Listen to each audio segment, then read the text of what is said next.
അസ്സലാമു അലൈക്കും വറഹ്മത്തുള്ളാ.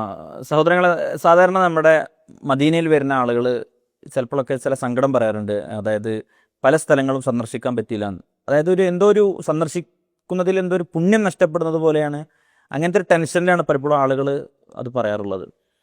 യഥാർത്ഥത്തിൽ നമ്മൾ മനസ്സിലാക്കേണ്ടത്, മദീനയിൽ വരുന്ന ആളുകളെ സംബന്ധിച്ചിടത്തോളം അവർക്ക് മദീനയിൽ സന്ദർശിക്കൽ പുണ്യമുള്ള സ്ഥലങ്ങളുമുണ്ട്, അല്ലാതെ സന്ദർശിക്കാവുന്ന സ്ഥലങ്ങളുണ്ട്. എല്ലാം സന്ദർശിക്കൽ സുന്നത്തായ പുണ്യമുള്ള സ്ഥലങ്ങളല്ല.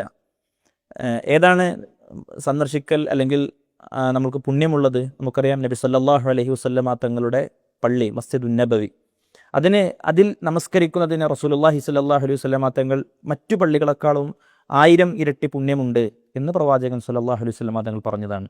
രണ്ടാമത്തത്, മസ്ജിദുൻ നബവിയുടെ ഉള്ളിൽ തന്നെ നമുക്കറിയാം റൗള. ആ റൗളയിൽ നബി സല്ലല്ലാഹു അലൈഹി വസല്ലമ തങ്ങൾ അത് പ്രത്യേകമായി നമ്മൾ നടത്തിയിട്ടുണ്ട്.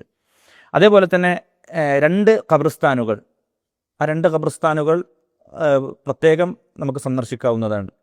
ഒന്ന്, മസ്ജിദുൻ നബിയുടെ തൊട്ടരികിലുള്ള പ്രവാചകൻ സല്ലല്ലാഹു അലൈഹി വസല്ലമ തങ്ങളുടെ സഹാബിമാരും പ്രവാചകൻ്റെ പത്നിമാരും അതേപോലെ തന്നെ വലിയ ആളുകളും ഇന്നും ഇവിടെ മരണപ്പെടുന്ന മുസ്ലിമീങ്ങളൊക്കെ ഖബറടക്കുന്ന ബഖീഉൽ ഖർഖദ്, മസ്ജിദുൻ നബിയോട് തൊട്ടടുത്തുള്ള ബഖീഉൽ ഖർഖദ്, അത് സന്ദർശിക്കൽ അത് സുന്നത്താണ്. അതോടൊപ്പം തന്നെ ഷുഹദാഉൽ ഉഹദിൽ ഷഹീദായ ഷുഹദാക്കളെ മറവ് ചെയ്ത സ്ഥലം, അവിടെ സന്ദർശിക്കൽ സുന്നത്താണ്. നബി സല്ലല്ലാഹു അലൈഹി വസല്ലമ തങ്ങൾ അവിടെ സന്ദർശിച്ചിരുന്നു എന്ന് നമുക്ക് ഹദീസിൽ കാണാൻ സാധിക്കും.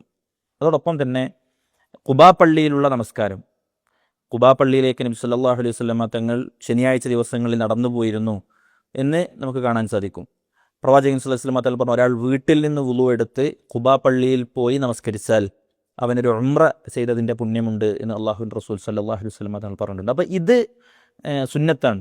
എന്നാൽ ഇവിടെ വേറെ കുറേ സ്ഥലങ്ങളുണ്ട്, ആ സ്ഥലങ്ങളൊക്കെ നമുക്ക് സന്ദർശിക്കാം.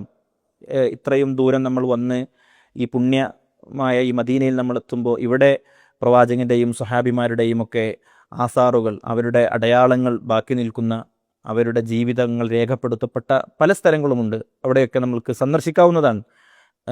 ഉദാഹരണം പറഞ്ഞാൽ ഇപ്പോൾ ഇവിടെ സൽമാനുൽ ഫാരിസ് റളിയല്ലാഹു അൻഹുവിൻ്റെ തോട്ടം എന്നറിയപ്പെടുന്ന സ്ഥലം, അതേപോലെ തന്നെ ബീർ ഉസ്മാൻ എന്നറിയപ്പെടുന്ന ഉസ്മാൻ ബിൻ അഫ്ഫാൻ റളിയല്ലാഹു അൻഹു മുസ്ലിമീങ്ങൾക്ക് വാങ്ങിക്കൊടുത്ത കിണർ, അതൊക്കെ ഇന്നും അതുപോലെ തന്നെയുണ്ട്. അതേപോലെ തന്നെ നബി സല്ലല്ലാഹു അലൈഹി വസല്ലമ തങ്ങളും സ്വഹാബത്തും ഉഹദിലേക്ക് പോകുന്ന സമയത്ത് വിശ്രമിക്കാൻ വേണ്ടി ഇരുന്നു എന്ന് പറയുന്ന സ്ഥലം. അവിടെ ഇപ്പോൾ ഒരു പള്ളിയുണ്ട്, മസ്ജിദുൽ മുസ്തറാഹ് എന്നറിയപ്പെടുന്ന പള്ളി.